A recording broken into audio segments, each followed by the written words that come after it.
We do have beliefs that feel good to us because those beliefs are based on past experiences, and those emotions keep us attached to the belief chemically. It's in our biology. And we tend to think neurologically and feel chemically within experiences then that are connected to the past. So when our beliefs are challenged, we hold on to the emotion, like Jesus had a brother. What? Mm-hmm. That doesn't feel right. You know, he was married to Mary Magdalene. What? You know, I mean, people freak out because they've been conditioned, and they want to hold on to that because that then ensures a future that they can rely on. When you step out of your belief systems and stepping into the unknown, you are now leaving behind your past. And then, so then, do you have the faculty and the ability to create? Do you have that ability? If not, because then in order for you to go from that old belief to a new belief, then you better have a plan, and you better be willing to have a new experience that is no longer a wishy-washy belief. It has to be a very strong impression in your biology. It comes with an accompanying experience that then changes your biology to understand you believe something else. But that's not the end either, because then you have to question from that point, what is the next belief that helps you to understand the next thing? For example, let's talk about it on two levels. And so think about this. The person in our work who, I'll use a simple example, has a very, very difficult marriage. And her marriage falls apart, her husband was abusive, and lived by the stress hormones for an extended period of time. Of course, all her energy is going for some threat in her external environment. She has no energy in her internal environment for growth and repair. No energy for long-term building projects. The body is in vigilance. It's always anxious. She's anticipating something bad happening all the time, and she's got food allergies to everything. She's allergic to her environment. She comes to the event, she does the work, it takes her 3 months, and all of a sudden, in one event, she has a breakthrough, and she's eating anything she wants. Now, she's changed her belief about her past because she's no longer saying, I am this way because of my relationship with my husband. See, because when you say, I am this way because I had an abusive father, I am this way because I had a difficult marriage, I am this way because I got fired from my job, what you're saying is, I haven't changed since that event emotionally. And so now you're viewing your future through the lens of the past. When you overcome that emotional state, a memory without the emotional charge is called wisdom. Now you're ready to create a new future, because if you're still attached to the emotion, you're still attached to the past, and you can't create a future. So all of a sudden now, the person has a transformation. She has a shift. She knows that she's liberated from that anxiety. She feels it.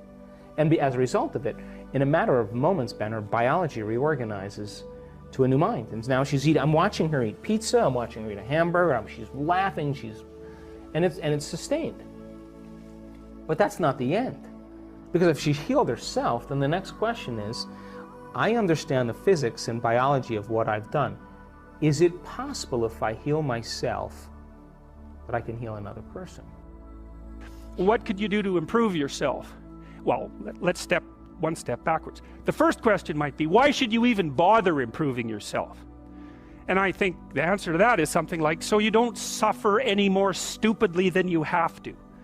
And maybe so others don't have to either. It's something like that. You know, like there's a real injunction at the bottom of it. It's not some casual self-help doctrine. It's that if you don't organize yourself properly, you'll pay for it, and in a big way, and so will the people around you. Now, and you could say, well, I don't care about that, but that's actually not true. You actually do care about that, because if you're in pain, you will care about it.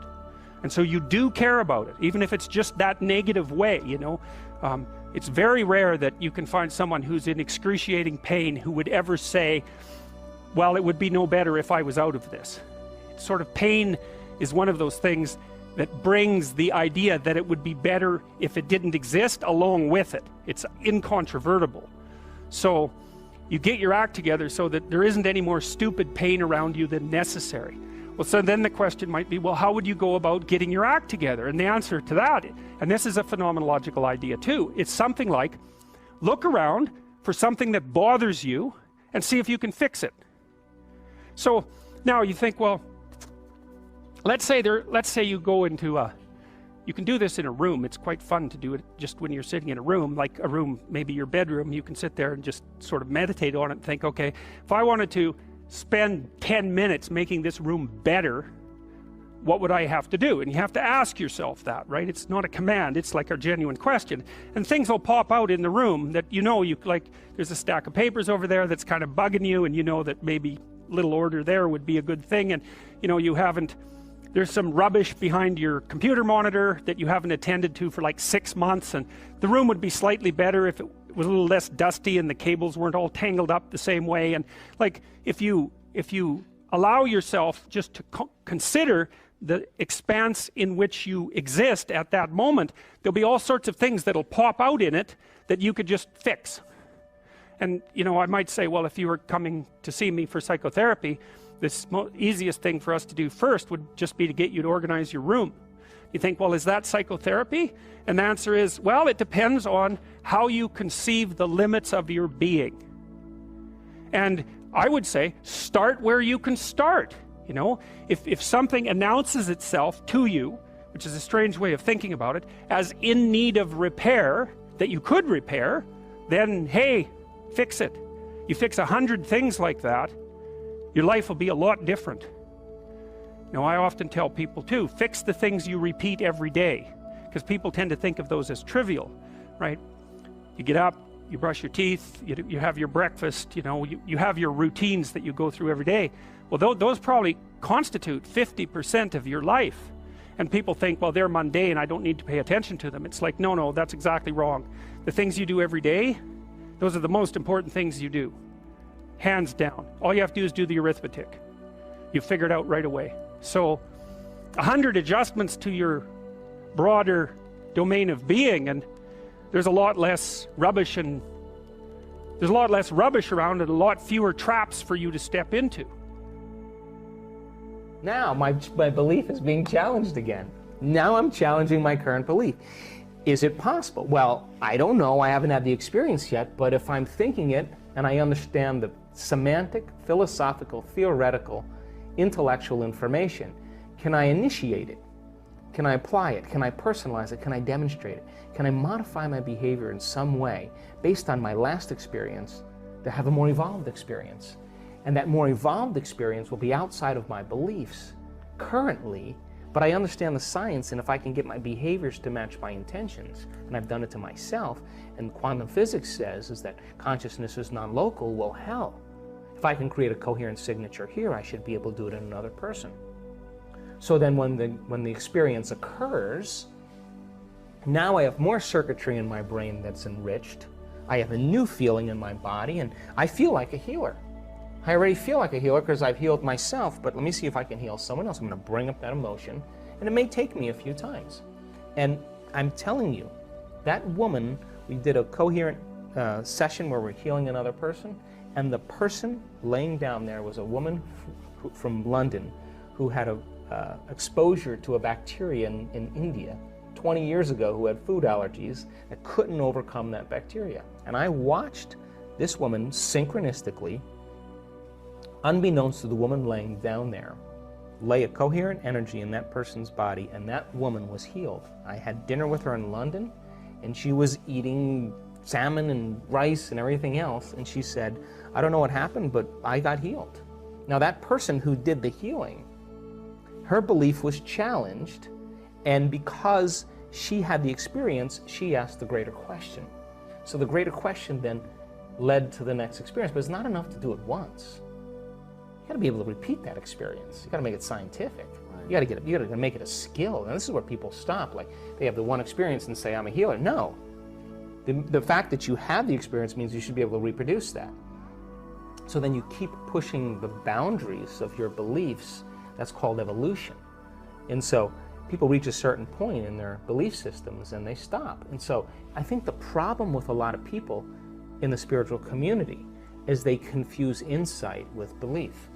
Like, oh, I I have anxiety, so the reason I have anxiety because of a chemical imbalance in my brain. That's what my doctor told me. And I get panic attacks, and I got a panic attack on a plane, and I'm afraid of planes and crowded places. And so now that you know that you have a chemical imbalance in your brain, does it heal your anxiety? No.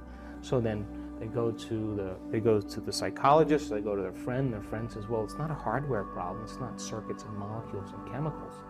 It's a software problem. You know, your father was overbearing, he was a perfectionist, and it's a programming, you know, it's from your past. And the person now has the insight that their father was overbearing. Does it heal the anxiety? But they will see that as a belief, like my father was overbearing. What they're really saying is, I am this way because of this past experience. So then they go to the psychic, and the psychic says you were burned at the stake in Carcassonne in the 1500s, you're a charismatic Christian, the memory's burned in your soul. Now that you know that you were a charismatic Christian from the 1500s, a Cathar, a Templar, does it heal your anxiety? No. So then you go to the astrologer, and she says, you know, Mercury's in retrograde, don't leave the house for 6 months. It's the reason the way you are. And so they develop beliefs that are within their emotional acceptance. And so then they build more beliefs within those emotions, which means I still don't want to change. The insight doesn't change anything, because people will only accept, believe, and surrender to beliefs or thoughts that are equal to their emotional state, and they'll program their autonomic nervous system into that destiny. So then you get a diagnosis from a doctor, it creates the emotion of fear, or desperation. You'll only accept, believe, and surrender to the thoughts equal to those emotional states. Until you change your emotional state, is it possible for you then to begin to accept, believe, and surrender to the thoughts equal to a new emotional state and bring up the emotion ahead of the experience? Now we're talking about going against